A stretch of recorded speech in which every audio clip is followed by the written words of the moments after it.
మరియు బైతుల్ ముఖద్దస్లో 50,000 రకాతులు చదివినంత పుణ్యం లభిస్తుంది అని ఇక్కడ హదీసుల్లో చెప్పడం జరుగుతూ ఉంది.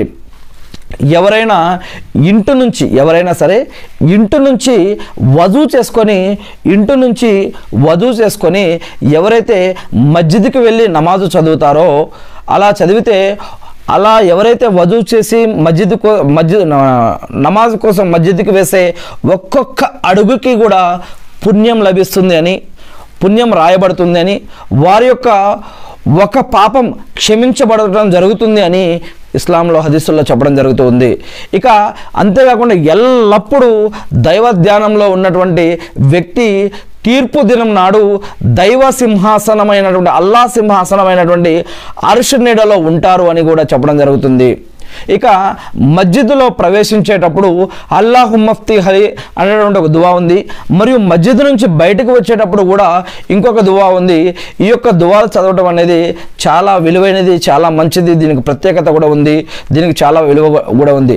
మస్జిద్ను ఎవరైతే పరిశుభ్రంగా ఉంచుతారో ఆ పరిశుభ్రంగా ఉంచడానికి కూడా పుణ్యం లభిస్తుంది అని, మస్జిద్లోకి ప్రవేశించిన తర్వాత కూర్చోవడం కంటే కూడా, మస్జిద్లోకి మనం వెళ్ళినాక అక్కడ కూర్చోవడం కంటే కూడా 2 రకాతులు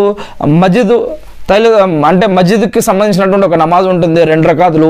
అది చదివిన తర్వాత మనం కూర్చోవడం మంచిది. మస్జిద్లోకి వెళ్ళిన తర్వాత 2 రకాతులు నమాజ్ చదువుకొని దాని తర్వాత మనం కూర్చోవడం మంచిది.